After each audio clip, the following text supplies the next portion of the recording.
আমার মরা মুখ দেখবি যদি ওই মেয়েরে তুই বিয়ে করস, কিংবা ওই ছেলেরে যদি তুই বিয়ে করস। শুনছো না এই ডায়লগ? অনেক বাবা মা আছে এগুলা বলে যে তুই যদি এই মেয়েরে ভালোবাসোস, এই মেয়েরে বিয়ে করস, তুই যদি এই ছেলেরে ভালোবাসোস, এই ছেলেরে তুই বিয়ে করস, আমার মরা মুখ দেখবি তুই। বল না, অনেক প্যারেন্টস কিন্তু এগুলো বলে। কেন বলে? ওই যে ছেলে হোক বা মেয়ে হোক বাসায় বিয়ের প্রপোজাল নেয়, মানে লাভ ম্যারেজের প্রপোজাল নিয়ে যায়, তখন বলে কি আঙ্কেল আন্টি, হ্যাঁ আপনি মারা যাবেন কেন, আপনি মরবেন কেন, আপনাদের কাছে কি আর কোনো অপশন নাই যে আমি মারা যাবো, আমি মরা যাবো, আমি বাঁচবো না, আমি গলায় দৌড়ে দিব, আমি ফ্যানে ধরে দেবো, ট্রেন লাইনে যা মরবো, এখানে যে মরবো, এখানে যে মরবো। কি আন্টি আঙ্কেল, এগুলা ছাড়া কি আপনাদের কাছে আর কোনো অপশন নাই? হ্যাঁ, ছেলে মেয়েদেরকে ডর দেখাইয়া, ভয় দেখাইয়া তারপর এদেরকে থামায় রাখবেন। কেন ভয় পান, কেন মরবেন কেন, কারণ কি মরবেন কেন? যে আপনার মেয়ে পালায় বিয়ে করবেন এই কারণে? ও বুঝছি, অন্য মানুষের যখন ছেলে মেয়ে পালায় গেছে, কারো খানদানে কারো বংশে যখন কারো ছেলে মেয়ে পালায় গেছে, তখন আপনি এভাবে আঙ্গুল তুলা তুলা বলছিলেন, হ্যাঁ আমার ছেলে মেয়ে যদি এরকম ভুল করতো, আমার ছেলে মেয়ে যদি কারোর সাথে পালায় যেত, আমরা তার ডাইরেক্ট ত্যায্য করে দিতাম, কাইটা টুকরা টুকরা করে পানিতে ভাসায় দিতাম, লাগলে মারা যেতাম, নিজের জীবন নিজের হাতে শেষ করে দিতাম। কেন আন্টি এই ভয়? এটা আপনার ইগো, আর কিচ্ছু না, এটা হচ্ছে আপনার একটা ইগো। আপনার মেয়ে তার মতো করে জীবন গুছাইতে চায়, তার মতো করে সে চলতে চায়, তার জীবন সঙ্গিনী সে নিজে বাইছা নিতে চায়, এই কারণে? নাকি সে ভালোবাসছে এই কারণে?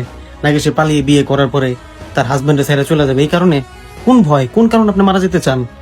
তাহলে কেন মারা যাবেন আপনারা? বলেন কেন মারা যাবেন? হ্যাঁ, এটা হচ্ছে আপনাদের একটা জিত। কারণ কি আপনাদের ছেলে মেয়ে ভুল করলে এটা আপনার ইগোতে লাগে, তাই না? এটা হচ্ছে একটা জিত, আর কিচ্ছু না। জিত মানুষকে ধ্বংস করে ফেলা, এই জিত। এটার ভালোবাসা বলে না, এটার কোনো ভালোবাসা বলে না, বা কোনো রেসপেক্ট বা সেলফ ইমপ্রুভমেন্ট বা কিচ্ছু বলে না এটারে। ছেলে মেয়ে হচ্ছে, এটা হচ্ছে একটা আনকন্ডিশনাল একটা ভালোবাসা, এটার কোনো মূল্য হয় না। আর আপনি আপনার ছেলে মেয়েরা এত কষ্ট করে ভাইলা বসে বড় করতেছেন, এটার তো আপনি কোনো মূল্য ধারণা করতে পারেন না। এখন আপনাদের যে অবস্থা, যে আপনারা আপনাদের ছেলে মেয়েকে ভালোবাসার নামে রিটার্ন অফ ইনভেস্টমেন্ট এটা চাইতেছেন, এটা আপনাদের কথা ধারণায় বোঝা যায়। দেখেন, ছেলে মেয়েদেরকে মানুষ কইরা কখনো রিটার্নমেন্ট দেখা যায় না। ছেলে মেয়েদেরকে মানুষ করে দেখতে হয় যে তাদের গ্রোথ কেমন, তারা কি অনুযায়ী তারা গ্রোথ করতেছে, তাদের লাইফে কত কিছু অ্যাচিভ করতেছে তারা। এখন যদি আপনার এখানে আপনার নিজের জিদ, নিজের ইগো, নিজের ভুলের কারণে যদি আপনার ছেলে মেয়ে ক্ষতিগ্রস্ত হয়, এটার জন্য কে দায়ী? এটার জন্য সম্পূর্ণ দায়ীবার হচ্ছে আপনার। যদি আপনারা এখন আপনাদের ছেলে মেয়ের ভিতরে কোনো গ্রোথ দেখতে না পান, তাহলে আপনাদের পেন্ডিং এ এখনো সমস্যা। আপনারা আপনাদের ছেলে মেয়েদেরকে এখনো ভালোভাবে ডিসিপ্লিন করতে পারেন না, সেটা আপনাদের ব্যর্থতা। তো আমি আপনাদের কাছে হাত জোর করে একটা কথাই বলবো, যে আপনাদের ছেলে মেয়ে যদি তার জীবন সঙ্গিনী, তার লাইফ পার্টনার যদি সে চুজ করে নেয়, তাহলে এটাই উত্তম হবে যে ভালোভাবে অ্যানালাইজ কইরা আপনার ছেলে মেয়ের যে ডিসিশন সেটা আপনার একসেপ্ট করে নেন, একসেপ্ট কইরা তাদের গাইড হয়ে থাকেন। এমন কোনো কাজ করেন না যে নিজের হাতে নিজের ছেলে মেয়ের জীবন নিজের হাতে নষ্ট করে দেন। কোনো ছেলে মেয়ের জীবন কখনো নষ্ট হয় না। বিয়ে করলে জীবন নষ্ট হবে কেন? বিয়ে মানুষ 2 দিন আগে করে পরে করে, বিয়ে করলে জীবন কেন নষ্ট হবে? বিয়ে করলে জীবন নষ্ট হয় না, জাস্ট আমাদের বাবা মার ভিতরে একটা ইগো থাকে, সে তারাও ভাই লাইফে কোন না কোন একটা জায়গায় ভুল করে, ওই ভুলের তারা ফেসারত দিতে দিতে ওই ফেসারতটা আমাদের উপরে এসে পড়ে, দেন পুরা মানে জিনিসটা না আমাদের উপরে এসে নির্ভর করে, দেন কি আমরা কষ্ট পাই। আমাদের বাবা মার রাগের মাথায় তারা যেসব ডিসিশন গুলা নেয় সেটা হচ্ছে জিদ করে নেয়, কারণ তারা লাইফে কিছু কিছু ভুল করছে, কিছু কিছু মানুষকে কথা শোনাইছে, দেন তারা ওইগুলা কি ডিসিপ্লিন করতে পারে, তারা মানতে পারে না সেই জিনিসগুলো, পরে গিয়ে সেই জিনিসগুলো সমস্ত প্রেশার আমাদের উপরে পড়ে। আমরা একটা মানুষকে ভালোবাসি, ও একটা মানুষকে ভালোবাসে, আমি ওর পছন্দ করি, ও আমাকে পছন্দ করে, এখন আমি ওর বিয়ে করবো, আমার বিয়ে করবে, এখানে যদি আমরা ফ্যামিলির বিরুদ্ধে বের হই, তাহলে কি আমরা খারাপ হয়ে যাই? তখন আমাদের মানুষ তো কথা শোনায় শোনায়, পাশাপাশি আমাদের ফ্যামিলি আমাদেরকে আরো বেশি কথা শোনায়। তখন যদি আমাদের ফ্যামিলি আমাদেরকে গাইড করে, আমাদেরকে সাপোর্ট করে, আমাদেরকে হেল্প করে, তারা যদি জিনিসটা পারিবারিক ভাবে বসে ফ্যামিলি মিটার হিসাবে জিনিসটা নিয়ে তারা জিনিসটা যদি এখানে ডিসমিস করে, কিংবা জিনিসটা সুন্দরভাবে তারা নিজেদের ভিতরে জিনিসটা রাইখা যদি সমাধান করে, কিংবা ভালো যে কোনো একটা কিছু একটা মানে কিছু একটা হোক, এরকম কিছু এগুলো কিচ্ছু হয় না।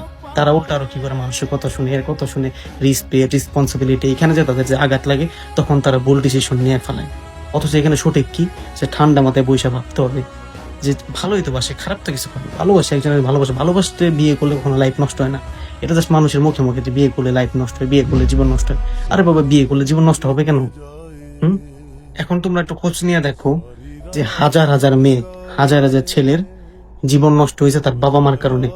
এই জীবন নষ্টগুলোর পিছনে একমাত্র তার বাবা মা দায়ী। কারণ তাদের বাবা মা যখন তার এলাকায় আশেপাশে অন্য কারো ছেলে মেয়ে পালায় যেত, তখন না হাত উঁচা করে তাদের বংশে, তাদের খানদানে যা কথা বলতো যে আমার ছেলে মেয়ে কখনো এরকম করবে না, আমার ছেলে মেয়ে এটা করবে না, এটা করবে না। সে কি জানে তার ছেলে মেয়ে করবে না কি করবে না? হ্যাঁ, মানুষ কখন কি ভুল করে ফেলায় কেউ জানে?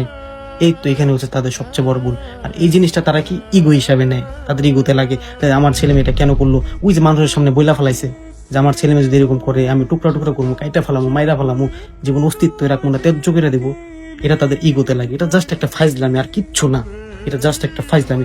আরে বাবা, ছেলে তোমার, মেয়ে তোমার, কষ্ট হলে তোমার ছেলে মেয়ের হবে, মানুষই তো হবে না, পাড়া প্রতিবেশী তো হবে না। তাহলে হাজার হাজার মেয়ের, হাজার হাজার ছেলের জীবন নষ্ট হওয়ার পিছনে তার বাবা মা দায়ী। তার বাবা মার সবচেয়ে বড় ভুল। কারণ কি, একটা ছেলে মেয়ে ভুল করলে এই জিনিসটার গাইড করতে হবে তার বাবা মার। এটা সম্পূর্ণ দায়ভার হচ্ছে তার প্যারেন্টস। ধন্যবাদ।